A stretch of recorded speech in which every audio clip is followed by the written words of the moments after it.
कहानी की शुरुआत होती है एक बेहद खतरनाक और प्रोफेशनल हिटमैन सकाता को दिखाते हुए, जिसका नाम सुनकर ही बड़े बड़े गैंगस्टर और अंडरवर्ल्ड के लोग थर थर कांप उठते हैं। लेकिन सकाता जिस शहर में रहता है उस शहर में सदियों से एक बात चली आ रही है, ये कि 50 साल बाद ओनी राक्षस किसी एक इंसान के शरीर पर कब्जा कर लेता है और शहर में भयानक कत्लेआम मचाता है। खैर, उसी शहर में हमें एक याकुजा बॉस का ठिकाना दिखाया जाता है, जिसे अभी अभी अपने बिजनेस पार्टनर के बारे में एक बुरी खबर मिली है। खबर ये थी कि उस पार्टनर ने अपनी सुरक्षा के लिए किसी और गैंग की सर्विस लेना शुरू कर दिया है। अब जो याकुजा बॉस था ये सुनकर काफी गुस्सा हो जाता है और अपनी भड़ास निकालने के लिए उसी आदमी को बुलाता है जिसने ये खबर दी थी। फिर क्या याकुजा बॉस उसके चेहरे को बुरी तरह जख्मी कर देता है। लेकिन ठीक उसी वक्त बाहर एक अनजान शख्स एक एक करके याकुजा बॉस के सारे बॉडीगार्ड्स को ढेर करना शुरू कर देता है। तभी अचानक खिड़की के ऊपर से याकुजा बॉस के चाय में खून की एक बूंद टपकती है और बॉस के खास बॉडीगार्ड को खतरे का एहसास हो जाता है और बॉस को तुरंत सुरक्षित जगह ले जाने की कोशिश की जाती है। लेकिन अब बहुत देर हो चुकी थी और पता है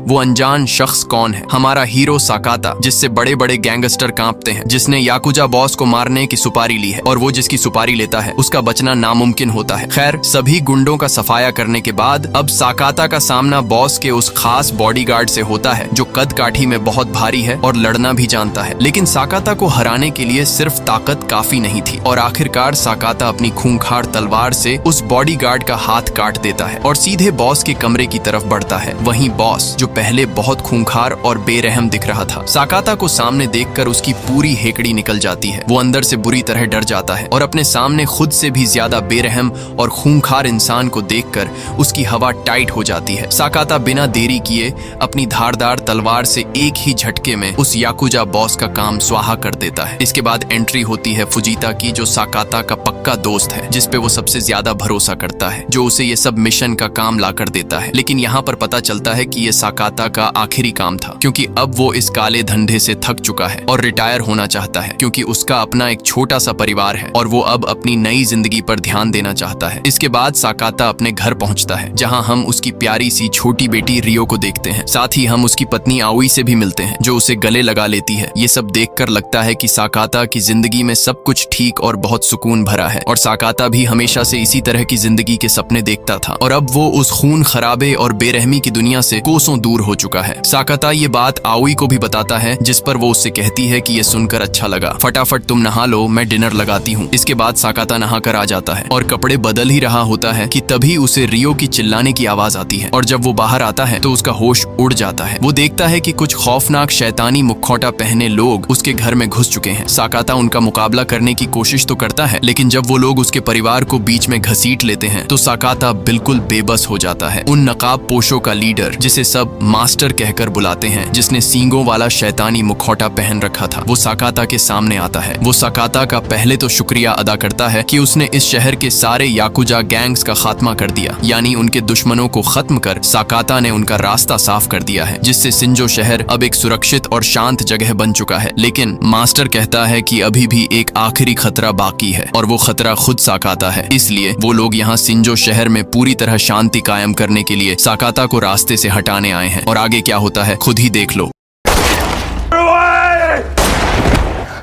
हाँ, वो लोग बेरहमी से सकाता की बेकसूर पत्नी और बच्ची की जान ले लेते हैं, जिनका इस सब से कोई लेना देना ही नहीं था, सिर्फ इसलिए क्योंकि उन्होंने सब कुछ अपनी आंखों से देख लिया था और वो कोई गवाह नहीं छोड़ना चाहते थे। अब सकाता की जिंदगी पूरी तरह से उजड़ चुकी है, उसका अपना कोई नहीं बचा। वो तड़पते हुए कसम खाता है कि वो एक दिन वापस आएगा और चुन चुनकर उन सबको एक एक करके मौत के घाट उतार देगा। लेकिन इस वक्त सकाता पूरी तरह लाचार था और तभी वो लोग सीधे उसके सिर में गोली मार देते हैं। इसके बाद 12 साल बाद कहानी एक हैरान कर देने वाला मोड़ लेता है। सकाता को गोली लगने के बावजूद वो अभी भी जिंदा है, क्योंकि उस रात जो गोली उसे लगी थी उससे उसकी जान तो नहीं गई, लेकिन गोली दिमाग की नसों को छू कर निकली थी, जिसकी वजह से सकाता हमेशा के लिए पैरालाइज्ड यानी जिंदा लाश बन चुका है। दरअसल उस रात नकाबपोश लोगों के जाने के बाद फुजीता ही था जो सही वक्त पर वहाँ पहुँच गया था और सकाता को तुरंत हॉस्पिटल ले गया। यहाँ तक कि 12 साल बीत जाने के बाद भी बिना किसी फायदे के फुजीता आज भी सकाता का साथ दे रहा है। उसने साकाता के रहने के लिए एक साधारण सा घर खरीदा है और उसकी देखभाल के लिए एक केयर टेकर भी रखा है जो रोज उसकी मदद करता है। अब कहानी मुड़ती है एक प्रेस कॉन्फ्रेंस की तरफ, जहाँ शिंजो शहर के मेयर सुनोहारा दिखाई देते हैं। और अब शिंजो शहर वो शहर नहीं रहा जहाँ गैंगस्टर, गुंडे, मवाली राज करते थे। सुनोहारा के राज में शिंजो शहर को एक सुरक्षित और बेहतर शहर बने हुए 12 साल हो चुके हैं। अब वो शहर में एक आलीशान टूरिस्ट रिजॉर्ट बनवा रहे हैं जिसमें cinema hall, restaurant, casino, massage parlour, mall, gaming zone और यहाँ तक कि छोटी से बड़ी हर एक तरह की सुविधाएं होंगी। मेयर का दावा है कि ये सब शहर की इकोनॉमी को बढ़ाने और जनता की भलाई के लिए किया जा रहा है। इसी बीच सवाल जवाब के दौरान एक निडर पत्रकार मेयर सुनोहारा के कार्यकाल में गायब हुए लोगों की बड़ी संख्या पर सवाल उठा देते हैं। ये सुनकर मेयर पल भर के लिए घबरा जाते हैं, लेकिन तुरंत बात संभालते हुए गुस्से में पलटकर पूछते हैं, क्या सबूत है तुम्हारे पास? माहौल बिगड़ता देख मॉडरेटर तुरंत प्रेस कॉन्फ्रेंस को वहीं रोक देता है, लेकिन वो निडर पत्रकार रुकते नहीं। वो सुनोहारा के बारे में और जानकारी इकट्ठा करने में लग जाते हैं और यहाँ पर उन्हें एक बड़ी जानकारी भी मिल जाती है। और ये सब जानकारी उसे वो ही याकुजा गैंग का आदमी दे रहा था जिसपे बॉस ने हमला किया था, जिसके बदले में वो पत्रकार उसे मोटी रकम देते हैं। कुल मिलाकर बात ये थी कि मेयर सुनोहारा उतने शरीफ नहीं थे जितना जनता उन्हें समझती थी। उनके इस चमक धमक के पीछे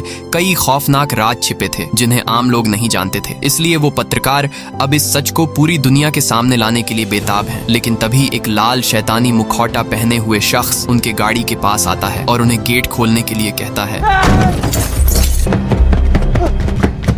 उस पत्रकार का खेल खत्म होने के बाद याकुजा गैंग का वो आदमी भागने की कोशिश करता है, लेकिन तभी वहाँ एक और शख्स आता है जिसने एक बूढ़े आदमी का मुखौटा पहन रखा है। वो उस याकुजा गैंग के आदमी को घुटनों के बल बैठने पर मजबूर करता है और सीधे उसके मुंह में पिस्तौल डाल देता है।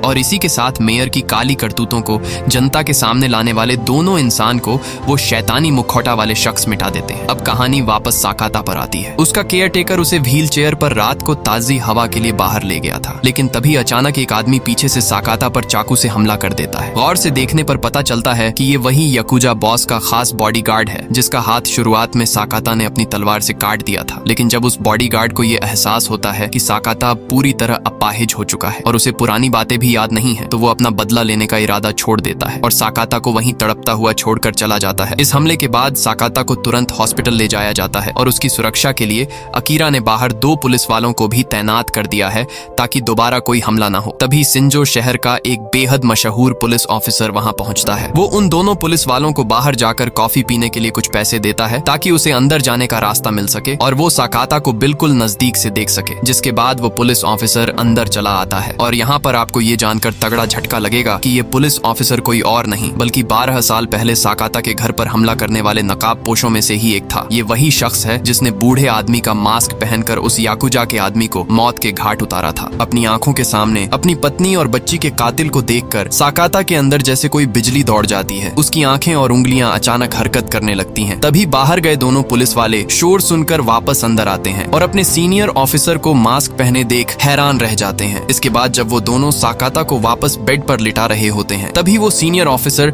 अचानक उनमें से एक पुलिस वाले की पिस्तौल छीन लेता है।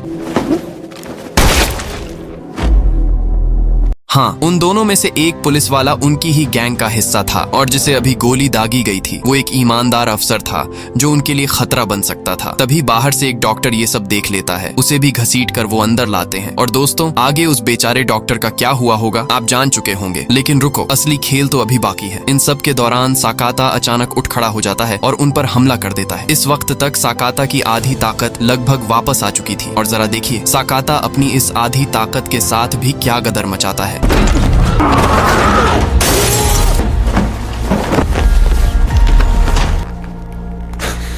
आखिरकार साकाता अपनी आधी ताकत के साथ भी उस बूढ़े शैतानी मुखौटा वाले शख्स का खेल खत्म कर देता है। अपने परिवार के एक कातिल का काम तमाम करने के बाद लड़खड़ाते कदमों से साकाता बाहर की तरफ बढ़ता है और ठीक उसी वक्त फुजीता अपनी गाड़ी लेकर उसे वहां से निकालने पहुंच जाता है। वहीं ये खबर एक ड्रग्स फैक्ट्री मैनेजर यानी एक सींग वाला शैतानी मुखौटा पहना शख्स को मिल जाता है जो अपने दूसरे साथी सिगाला, जिसका काम चेकिंग और उसकी देखरेख करना है, जिसने भेड़िया का मुखौटा पहन रखा है, उसे वो बताता है कि उसे अभी अभी खबर मिली है कि साकाता जिंदा है, जिसने उनके एक साथी को मार दिया और अब वो अपना बदला पूरा करने के लिए किसी भी वक्त इस फैक्ट्री पर धावा बोल सकता है। लेकिन सिगाला, जो एक नंबर का ठरकी होता है, बड़े ओवर कॉन्फिडेंस में कहता है कि साकाता को तो वो अकेले देख लेगा। वहीं मास्टर को ये खबर मिलने के बाद वो अपने एक खास मोहरे को फोन लगाता है और यहाँ कहानी में अब तक का सबसे बड़ा और खौफनाक सच आगे आता है और पता चलता है कि वो मोहरा कोई और नहीं बल्कि साकाता का पक्का दोस्त फुजीता था। हाँ दोस्तों, 12 साल पहले साकाता के परिवार के कत्लेआम में फुजीता भी शामिल था। उसने पैसों के लिए मास्टर को साकाता की असली पहचान और उसके घर का पता दिया था और पिछले 12 सालों से जो मदद वो साकाता की कर रहा था वो और कुछ नहीं बल्कि साकाता की पत्नी और बच्ची की मौत का पछतावा था। और अब साकाता पूरी तरह से ठीक हो चुका था और अब उसका मकसद केवल उन शैतानी मुखौटे वाले शख्स को चुन चुन कर मारना है। कहानी में आगे फुजीता और उसका केयर टेकर साकाता की बॉडी को मास्टर के कहे मुताबिक उसी ड्रग्स फैक्ट्री में ले जाते हैं। वहां पहुंचकर जब फैक्ट्री मैनेजर साकाता की लाश को चेक करके कंफर्म कर लेता है, जिसके बाद वो लोग साकाता की बॉडी को कचरे के साथ ठिकाना लगाने के लिए कन्वेयर बेल्ट पर फेंक देते हैं। लेकिन दोस्तों, साकाता असल में जिंदा था और फैक्ट्री मैनेजर से अपना बदला लेने के लिए बिल्कुल तैयार था। दरअसल ये सब फुजीता की ही प्लानिंग का हिस्सा था, जिसने आखिरी वक्त पर अपने पुराने दोस्त साकाता का साथ देने का फैसला किया। लेकिन तभी फैक्ट्री मैनेजर की नजर सीसीटीवी मॉनिटर पर पड़ जाती है और उसे सब समझ आ जाता है। वो तुरंत मेन गेट के गार्ड्स को फोन करके फुजीता और उस केयर टेकर का काम तमाम करने का हुक्म देता है।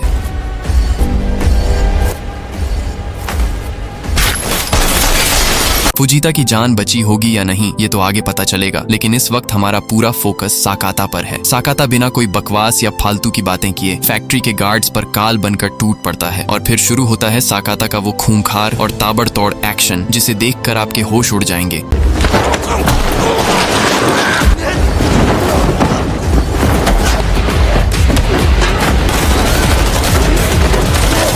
सारे गार्ड्स का सफाया करने के बाद साकाता सीधे फैक्ट्री मैनेजर के केबिन की तरफ बढ़ता है, लेकिन वो मैनेजर पहले ही फोन हाथ में लिए बाहर आ चुका था। जिसके बाद वो एक रिमोट बटन दबाता है और पूरी फैक्ट्री में एक जबरदस्त धमाका होता है। मैनेजर को लगता है कि साकाता उस धमाके में मारा गया और वो तुरंत मास्टर को फोन करके इसकी खुशखबरी देता है। पर तभी आग की लपटों और धुएं को चीरते हुए साकाता बाहर आता है। उसने अपने शरीर पर एक मोटा गीला कपड़ा लपेट रखा था, जिसकी वजह से वो बच गया। इसी बीच फुजीता अचानक गाड़ी लेकर आता है और फैक्ट्री मैनेजर को जोरदार टक्कर मार देता है, जिससे वो वहीं ढेर हो जाता है। वहीं फुजीता, जो पहले ही बुरी तरह घायल था, आखिरकार साकाता के परिवार की मौत में अपना हाथ होने का सच उगल देता है। हाँ, उसकी बात पूरी होने से पहले ही साकाता बिना कोई रहम दिखाए सीधे उसके सिर में गोली मार देता है। इसके बाद एक पुराने जहाज के अंदर साकाता उस घायल मैनेजर से बाकी साथियों के नाम उगलवा रहा होता है कि तभी मैनेजर का फोन बज उठता है। फोन मास्टर का था। जब साकाता मास्टर को धमकी देता है कि वो उसके परिवार की मौत में शामिल हर एक इंसान को चुन चुन कर मारेगा, तब मास्टर पलटकर एक ऐसा होश उड़ाने वाला खुलासा करता है जिसे सुनकर साकाता के पैरों तले जमीन खिसक जाती है। मास्टर बताता है कि साकाता की सगी बेटी उस रात मरी नहीं थी, बल्कि वो जिंदा है और पिछले 12 सालों से वही सिगाला उसका नकली बाप बनकर बड़े प्यार से उसकी परवरिश कर रहा है। सगी बेटी के जिंदा होने की बात तो बस शुरुआत थी दोस्तों, असली झटका तो आपको अब लगने वाला है, जब आपको पता चलेगा कि उस खूंखार मास्टर का असली चेहरा और कोई नहीं बल्कि शहर के वही मेयर सुनोहारा हैं, जो जनता के सामने अपनी अच्छी छवि का ढोंग रचते हैं, लेकिन इस चेहरे के पीछे एक बेहद खौफनाक राज छिपाए बैठे हैं। खैर, फैक्ट्री मैनेजर का काम तमाम करने के बाद अब स्क्रीन पर एंट्री होती है रियो की, जो साकाता की सगी बेटी है। 12 साल पहले जो बच्ची बहुत छोटी थी, वो अब बड़ी होकर एक खूबसूरत लड़की बन चुकी है। वो सिगाला, जो उसका नकली बाप बना बैठा है, वो ऊपर से तो उस पर बहुत प्यार और फिक्र जताता है, लेकिन असल में उसके इरादे बेहद घिनौने हैं। वो बस रियो के और बड़े होने का इंतजार कर रहा है। वहीं रियो को तीरंदाजी का बहुत शौक है और वो इसमें कई मेडल भी जीत चुकी है। दूसरी तरफ साकाता सीधे अपने एक पुराने खबरी के पास पहुंचता है ताकि सिगाला का पता ठिकाना मालूम कर सके। पता मिलने के बाद बिना एक पल गंवाए साकाता सीधे सिगाला के ठिकाने पर धावा बोल देता है। वहाँ उसे अपनी प्यारी बेटी के बचपन से लेकर अब तक की कई तस्वीरें मिलती हैं, लेकिन उसी वक्त वहाँ सिगाला आ धमकता है। गुस्से से आग बबूला साकाता बिना कोई बकवास किए सीधे उस पर झपट पड़ता है और उसे मार मार कर अधमरा कर देता है।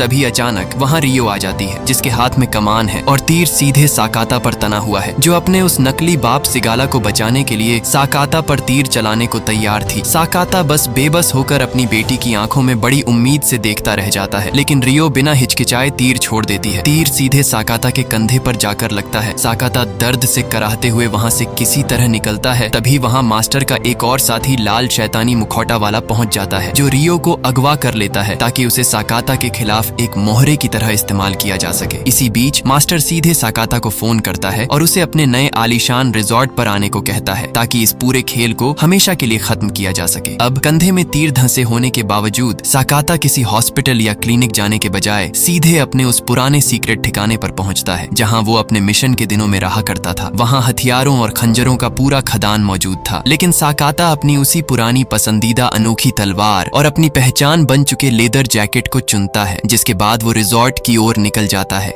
रिजॉर्ट पर पहुंचकर साकाता एक खाली गाड़ी को रिजॉर्ट के गेट से टकरा देता है, जिससे बाहर खड़े गार्ड्स का ध्यान भटक जाता है। साकाता खुद दूसरे रास्ते से अंदर घुसता है और फिर जो उसके सामने आता है उसे अंधाधुंध मौत के घाट उतारना शुरू कर देता है। लेकिन ये तो बस एक ट्रेलर था। असली जंग तो तब शुरू होती है जब साकाता ऊपरी मंजिल की सीढ़ियां चढ़ता है, जहां दर्जनों की तादाद में गुंडे उस पर टूट पड़ते हैं।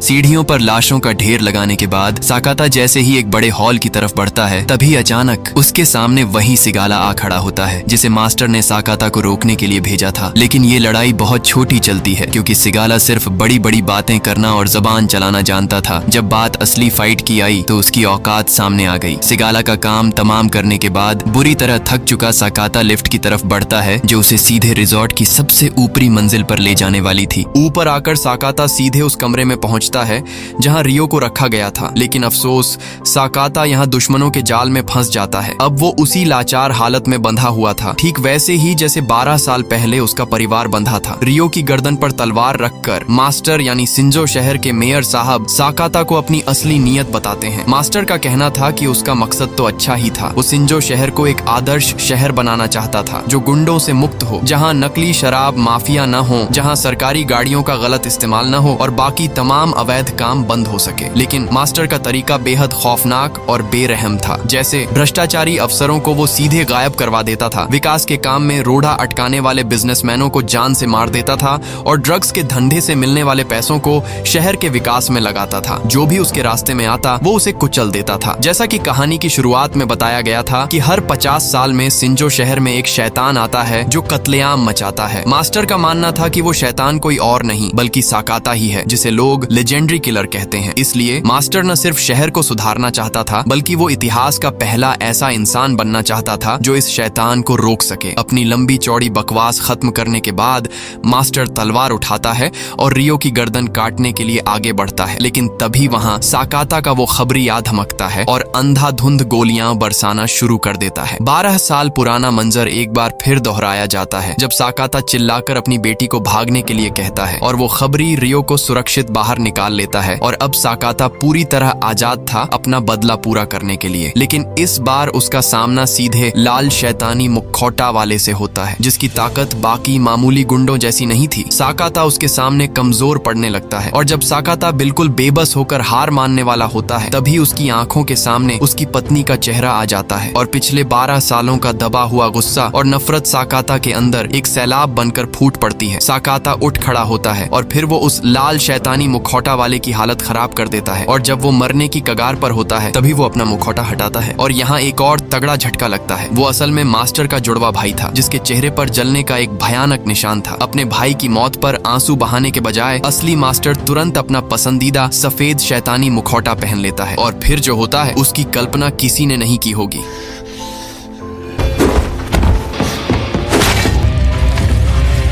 मास्टर अपनी तलवार के एक ही वार से साकाता का बायां हाथ धड़ से अलग कर देता है। लहूलुहान हालत में और शरीर से इतना खून बह जाने के बाद भी साकाता अपनी आखिरी सांस तक लड़ता है और मास्टर पर टूट पड़ता है,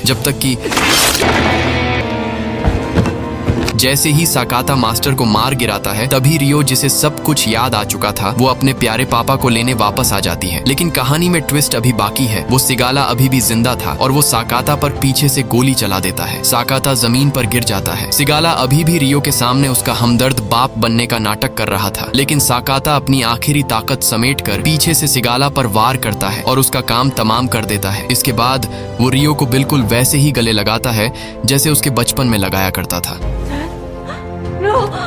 हाँ, रियो की गोद में साकाता अपनी आखिरी सांस लेता है। तभी पुलिस और रेस्क्यू टीम वहां पहुंच जाती है। स्ट्रेचर पर ले जाते वक्त मास्टर के चेहरे पर एक अजीब मुस्कान थी। इस घटना के 1 साल बाद सिंजो शहर में फिर से चुनाव होते हैं और मास्टर दोबारा भारी बहुमत से मेयर चुन लिया जाता है। लेकिन सबसे हैरान करने वाली बात ये थी कि वो असली मास्टर नहीं था, बल्कि वो उसका वही जुड़वा भाई था जिसके चेहरे पर जलने का निशान था और वो अपने मरे हुए भाई के मिशन को आगे बढ़ाने की कसम ले चुका था। मास्टर की तरह वो भी जब एक मंदिर में पूजा की रस्म निभाने पहुंचता है तो उसे अपनी मौत का अंदाजा भी नहीं था। वहां अचानक रियो की एंट्री होती है, जो अपने माता पिता की मौत का बदला लेने आई थी। और इसी के साथ इस नए मास्टर शैतानी मुखौटे के रूप में रियो उस ढोंगी का काम तमाम कर देती है। वहां मजा आ गया दोस्तों। कहानी सच में काफी शानदार और इंसाफ से भरा हुआ था। ठीक है दोस्तों, मैं चला अगली वीडियो की स्क्रिप्टिंग करने। मिलते हैं जल्द। Bye bye.